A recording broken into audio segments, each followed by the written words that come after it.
इंद्रजीत और लक्ष्मण का अंतिम युद्ध। लक्ष्मण द्वारा मेघनाद इंद्रजीत का वध। लक्ष्मण के स्वस्थ होने की खबर लंका में पहुंचते ही रावण पुनः सकपका कर रह जाता है और अपने पुत्र मेघनाद को कहता है कि इंद्रजीत, वह वनवासी जिसे तुम मौत की नींद सुलाकर आए थे, फिर स्वस्थ हो गया है। गरुड़ के पराक्रम के कारण, पहले नागपाश से मुक्ति तथा अब हनुमान के पराक्रम के कारण, शक्ति से लक्ष्मण के प्राण बच जाने के कारण मेघनाद झल्ला जाता है। वह क्रोध का घूंट पीकर रह जाता है। तब रावण कहता है कि शायद ये युद्ध हम जीत नहीं पाएंगे, क्योंकि राम की सेना के लिए शायद असंभव कुछ भी नहीं है। हमारी हर चाल को वह मात दे रहे हैं। इस पर इंद्रजीत कहता है कि चिंता ना करें पिताजी, अगर लक्ष्मण बच गया तो क्या हुआ। अब मैं ऐसा अमोघ प्रयोग करने जा रहा हूं जिसके पूरा होते ही इस युद्ध को समाप्त करने में एक दिन भी नहीं लगेगा। तब इंद्रजीत अपने पिता रावण को बताता है कि वह आज गुप्त रूप से कुलदेवी निकुंभला का यज्ञ करेगा, जिसमें कुलदेवी निकुंभला यदि प्रसन्न हो गई तो उनके आशीर्वाद से एक दिव्य रथ प्रकट होगा। वह दिव्य रथ अजेय होगा, जिस पर चढ़कर मैं राम लक्ष्मण से युद्ध करूंगा। उस दिव्य रथ की विशेषता यह है कि जब तक मैं उस रथ पर सवार रहूंगा तब तक संसार की कोई भी शक्ति मुझे पराजित नहीं कर सकती। इंद्रजीत अपने पिता रावण से आग्रह करता है कि मैं आज ही कुलदेवी निकुंभला का यज्ञ आरंभ करता हूं, लेकिन इसकी सूचना आपके और मेरे सिवा किसी को भी नहीं होनी चाहिए। आप एक सेना तैयार करके कुछ बचे हुए योद्धाओं के साथ रणभूमि में भेज दीजिए, ताकि राम और लक्ष्मण उनसे युद्ध करने में उलझे रहे तथा मैं गुप्त रूप से अपना यज्ञ बिना किसी बाधा के संपन्न कर सकूं। रावण से आज्ञा लेकर मेघनाद अपनी कुलदेवी निकुंभला के गुप्त मंदिर में जाकर यज्ञ करने लगता है। इसकी सूचना विभीषण के गुप्तचर को पता चलती है।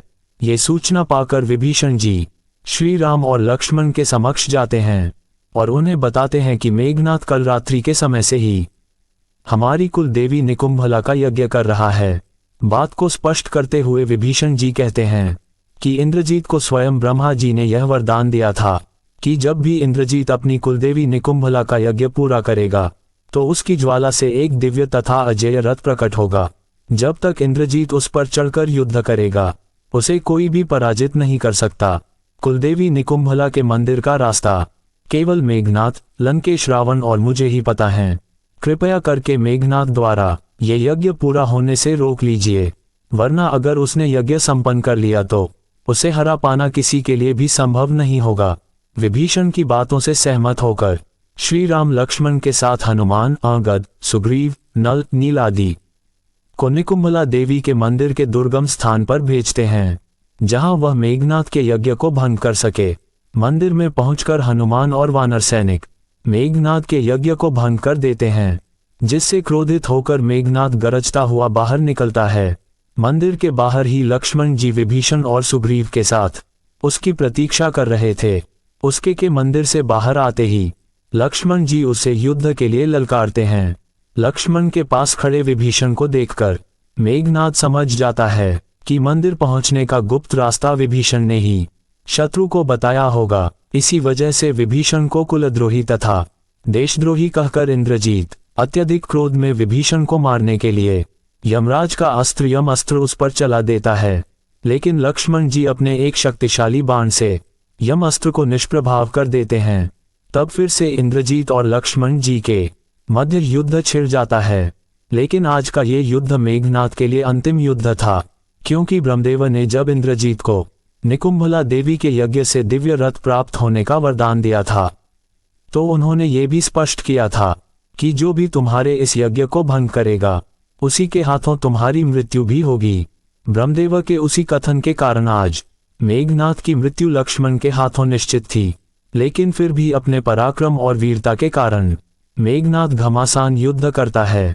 लेकिन लक्ष्मण जी हर बार उसके हर बाण को काट देते तथा निष्प्रभाव कर रहे थे।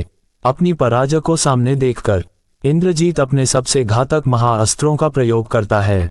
इंद्रजीत सबसे पहले ब्रह्मास्त्र का प्रयोग लक्ष्मण जी पर करता है, लेकिन ब्रह्मास्त्र लक्ष्मण जी के पास जाकर बिना वार किए वापस लौट जाता है।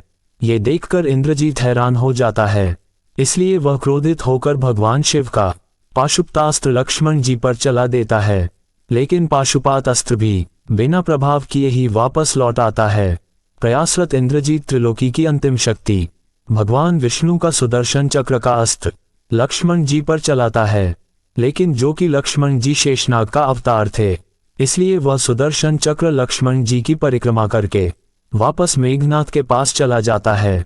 ये देखकर मेघनाथ को विश्वास हो जाता है कि लक्ष्मण और श्री राम कोई साधारण मानव नहीं है, वह निश्चित है भगवान का कोई अवतार है।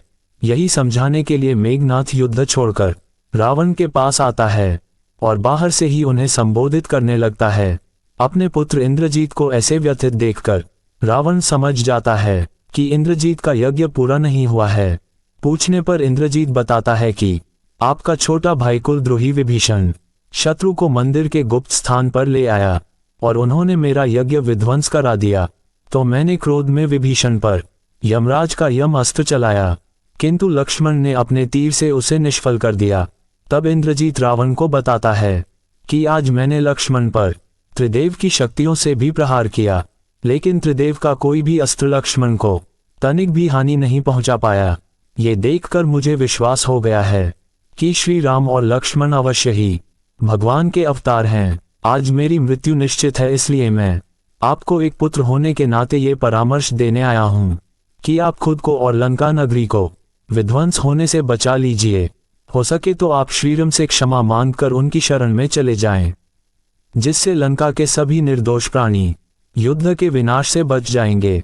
अपने वीर और सबसे पराक्रमी पुत्र इंद्रजीत के मुंह से शत्रु की इतनी प्रशंसा सुनकर रावण को क्रोध आ जाता है और वह इंद्रजीत पर क्रोधित होकर बोलता है कि इंद्रजीत, शायद तुम अपना मानसिक संतुलन खो बैठे हो, जो ऐसी अनर्गल बातें कर रहे हो। तब रावण अपने पुत्र को कहता है, इंद्रजीत, यदि तुम्हें लगता है कि राम और लक्ष्मण भगवान का अवतार है, तो तुम चाहो तो अपने भवन में जाकर विश्राम कर सकते हो। यह मेरी लड़ाई है, मैं इसे खुद ही लड़ लूंगा। इस पर इंद्रजीत कहता है कि मुझे क्षमा करें पिताजी, मैं एक कायब बनकर जीवित रहने के बजाय एक वीर योद्धा की भांति युद्ध में लड़ते हुए वीरगति को प्राप्त होना उचित समझूंगा, इसलिए मैं युद्ध करने के लिए अवश्य जाऊंगा, चाहे मुझे स्वयं भगवान से भी युद्ध क्यों न करना पड़े, लेकिन अपने वीरता को दाग नहीं लगने दूंगा। ये कहकर इंद्रजीत पुनः रणभूमि में आ जाता है और लक्ष्मण से युद्ध करने लगता है। कुछ समय के युद्ध के पश्चात लक्ष्मण जी अपना महाशक्तिशाली बाण द्वारा इंद्रजीत पर प्रहार करते हैं, जिससे इंद्रजीत का मस्तक कटकर भूमि पर जा गिरता है और इस तरह लंका के सबसे शक्तिशाली तथा पराक्रमी योद्धा मेघनाद इंद्रजीत का अंत हो जाता है।